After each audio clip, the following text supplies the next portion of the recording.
सीता स्वयंवर की संपूर्ण रामायण कथा मिथिला में राज जनक की सुपुत्री राजकन्या सीता के स्वयंवर के लिए धूमधाम से प्रबंध किए जा रहे थे। इस अवसर पर वहां अनेक राज्यों के राजा और अनेक श्रेष्ठ पुरोहित तथा ऋषि मुनि एकत्रित हो रहे थे। विश्वामित्र ने भी इस अवसर पर राम लक्ष्मण के साथ उपस्थित थे और राम लक्ष्मण का परिचय देते हुए राजा जनक को बताया, ये दोनों राजकुमार अयोध्या के राजा दशरथ के सुयोग्य पुत्र हैं।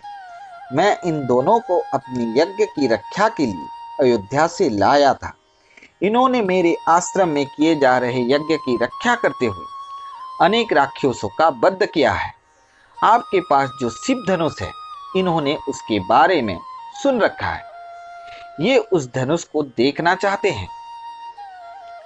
जनक ने विनम्रता से कहा, हे ऋषिवर, राजकुमार राम उस दिव्य धनुष को उठाकर उस पर बाण चढ़ा सकेंगे तो मुझ जैसा सुखी और प्रसन्न कोई ना होगा।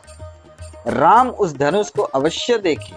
मैं कुछ समय में ही रुद्र धनुष को मंडप में मंगाता हूँ। उचित समय पर सीता स्वयंवर की मंडप में अनेक देशों के राजा और युवराज आकर उपस्थित हुए। सबको यथा योग्य आसनों पर बैठाया गया। स्वयंवर में रखा जाने वाला शिव धनुष एक बड़े संदूक में यत्न पूर्वक रखा हुआ था। उसे 8 पहियों वाली एक बड़ी गाड़ी में रखकर अनेक लोग खींचते हुए सीता स्वयंवर मंडप में ले आए। इसके बाद राजा जनक ने घोषणा करते हुए कहा, ये है रुद्र धनुष जो हमारे आराध्य देव शिव जी का है। जो अयोध्या राजा अथवा राजकुमार इस पर बाण चढ़ा देगा, उसे मेरी पुत्री वरण कर लेगी। राजा जनक की ये घोषणा सुनकर बड़े बड़े शक्तिशाली राजा और सूरवीर राजकुमार धनुष को उठाने के लिए जोर लगाने लगे, पर उस भारी धनुष को कोई ना उठा सका।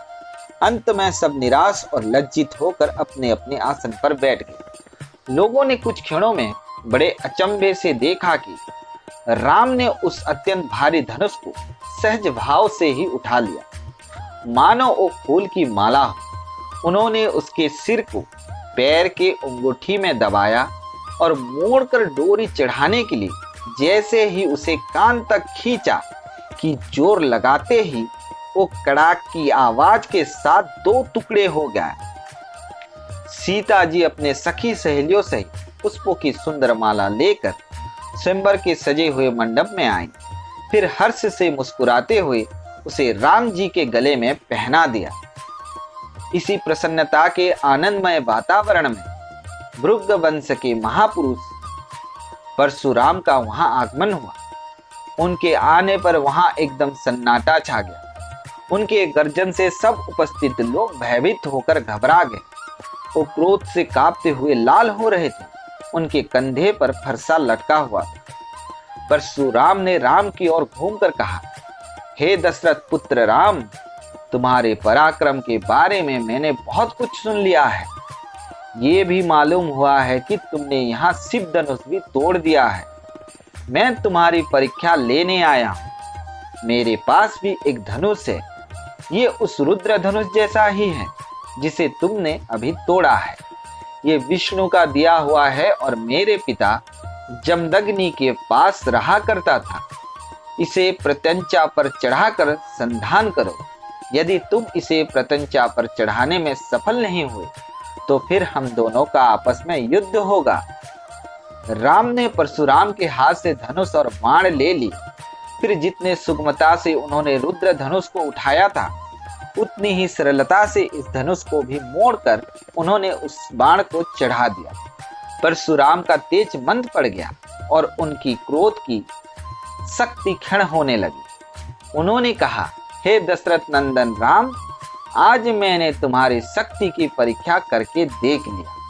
तुमने मेरे अहंकार दूर कर दिया। इसका मुझे कोई दुख नहीं। मैं सब समझ गया हूं कि तुम कौन हो। इतना कहकर परशुराम ने राम की प्रदक्षिणा कर प्रणाम किया और फिर वहां से चल दिए। तो दोस्तों, क्या आपको ये बात पहले से पता थी? हमें अपना राय कमेंट सेक्शन में कमेंट करके जरूर बताएं और कमेंट सेक्शन में जय श्री राम, जय बजरंगबली, जय सीताराम लिखना मत भूलिए।